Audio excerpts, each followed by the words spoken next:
If you are struggling with consistency, it is not a discipline problem, it's a nervous system one. And I really need you to hear this, okay? New Year's resolutions do not work for anxious people. This is why every single year you set resolutions, these very lofty goals to lose weight, to save more money, to become this completely new person, blah, blah, blah, all these different things. And you end up not being able to complete them. You end up in a shame spiral. You feel really depressed and sad. And you come to the next year and you're like, nothing happened the way I wanted it to. And so I'm going to try again. And then you're just in this revolving cycle year after year. Well, I am here to tell you that, my love, we are not living that way anymore. We are going to break free from these patterns that are keeping us stuck, keeping us really dysregulated and overwhelmed and burnt out and all of these things. We don't need to do that. If you are new here, welcome. My name is Amber. I'm a somatic practitioner. I am the co-founder and executive director of Susu Community Farm, which is a 37-acre Afro-Indigenous farm and land-based healing space in Vermont. I create space for people to heal from their trauma, to reclaim access to their body, to reconnect with ritual and somatic practices that ultimately help you to break free from cycles of trauma and live into your most authentic and meaningful life. So one of our community members asked, can you make a video about consistency? I'm really struggling to stay consistent. I love this question because it's something so many of us struggle with.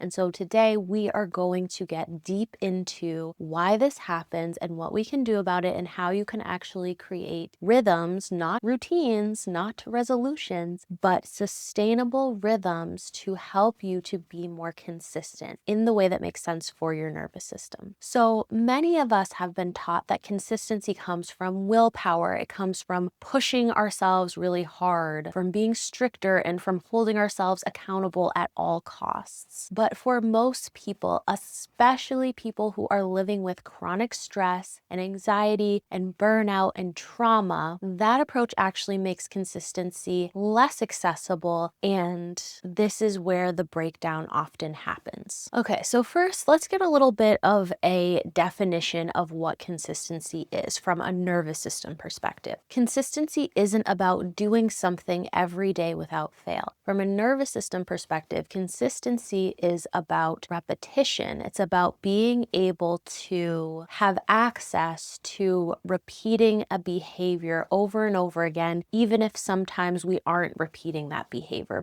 But when we look at it from a bird's eye view over time, that pattern is being repeated, not on an every single day rigid type of basis. But this is something that I really want you to be able to understand. When you have experienced trauma or when you are in a state of high anxiety or chronic stress or burnout, we have to recognize that a nervous system that is really dysregulated is not wired for consistency. It's wired for survival and protection. So when your body is in fight, flight, freeze mode, and side note, if you don't know what any of those words mean, go check out my other videos because I have some somatic videos where I break down what fight, flight, freeze is and all of that other stuff. But when your body is in this mode, what's happening is that it is prioritizing protection, not long-term rhythm, not habit forming, and definitely not follow through. So that's the first step. We need to recognize where our bodies are at right now. And so with that being said, I also want you to recognize and be really gentle with yourself around your past experiences of not being consistent. I want you to realize that not being consistent is not a personal failure. It's often a sign that your nervous system is hitting a limit, and so we need to do something different. Another thing that I want you to recognize is that for many people, inconsistency is actually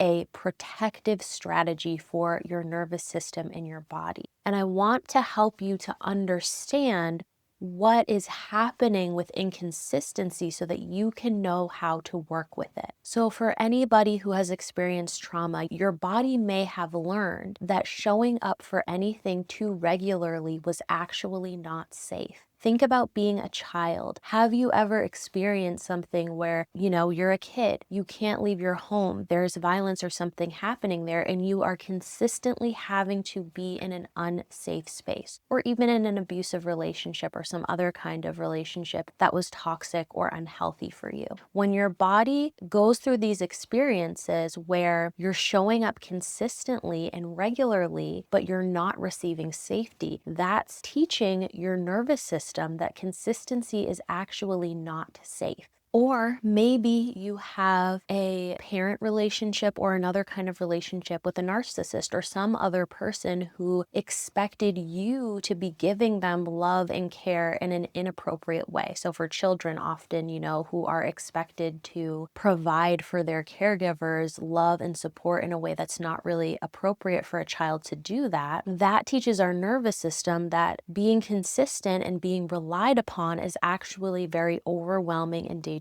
and not safe. So this is the root, this is the foundation. This is really, really important. Okay, I really want you to be able to understand why your body is having such a hard time being consistent. Because when we've experienced trauma or these kind of patterns where we have actually shown up consistently in spaces that ended up causing us harm, our nervous systems, in order to protect us, are going to learn how to avoid situations that are unsafe. They're going to learn protective strategies that are going to say consistency is actually not safe. It's actually not safe for my body to show up consistently and constantly be harmed. So this is really important. I want you to recognize that your nervous system isn't preventing you from being able to be consistent for no reason, and there is nothing wrong with you. There are very real reasons why your nervous system may be avoiding consistency. Okay, so that's the kind of like childhood trauma angle on some of what happens with inconsistency. I want to share with you another way that this will show up in your nervous system. Avoidance is a protective strategy. It's protecting us from doing something that our body is perceiving as being a threat to us. So for example,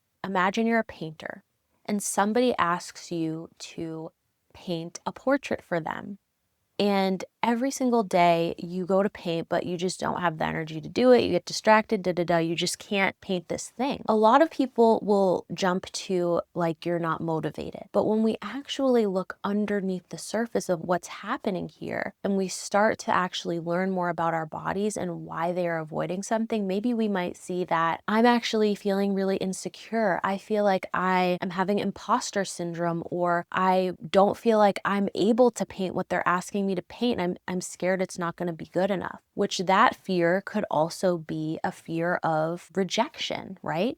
And so the fear of rejection and some of these core fears are going to be so scary for our nervous system, and they're going to register them as life or death. And so our bodies will come up with all of these really creative strategies to avoid doing things that they perceive as dangerous. And for us, if we haven't yet built the skills to really understand what's happening, we may miss that. So let's start about how we actually start to build consistency from a nervous system perspective early on. Our nervous systems become inconsistent and they become really rigid when they sense that something is unsafe or is a threat to our safety. I want to give you some practices that are simple and tangible that you can start doing in your daily life to start to actually be able to practice consistency. The first one is we want to start to change the language that we're using. So we want to start to use language that is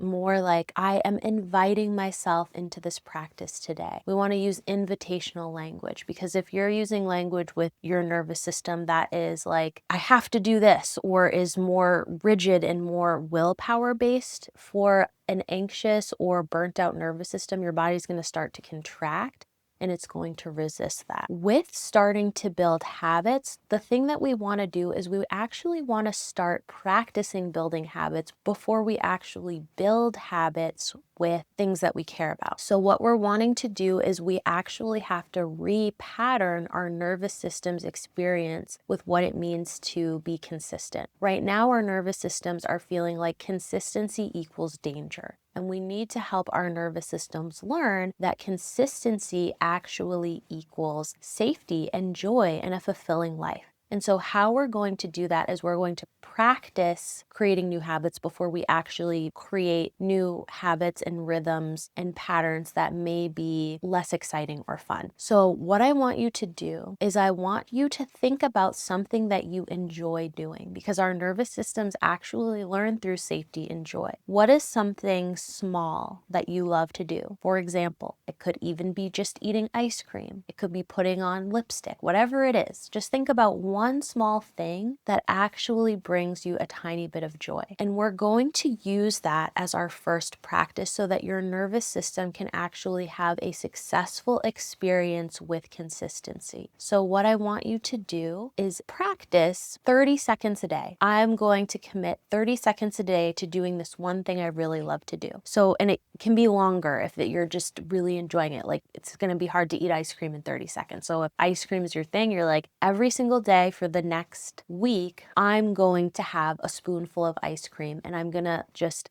feel into the joy I feel in my body when I do it. Or I'm going to make myself a beautiful pink latte, or I'm going to put makeup on, or whatever it is. So choose something that you enjoy doing and do that for 30 seconds a day. Everybody has 30 seconds of their day that they can spare. Once you start to feel more comfortable with that, what we're actually doing here is we're retraining our nervous systems to learn that consistency and rhythm don't actually equal unsafe, they actually equal joy. And then over time, you can incrementally bring in a new habit while you're practicing that may be a little tiny bit further from joy. So like, if ice cream is something you really enjoy doing and your goal is that you eventually want to be able to consistently drink 8 glasses of water a day, which isn't very fun for most people, it's like, okay, first I'm going to start with 1 spoonful of ice cream a day for 30 seconds. Do that practice, sit with it, allow your body to actually feel into that joy. Okay, so then maybe a practice that you want to have is walking, but you don't like walking. That's not something that's fun for you. Maybe you live somewhere where it's cold outside and walking just feels terrible. First, start to practice with things that bring you joy. Once you feel comfortable being consistent with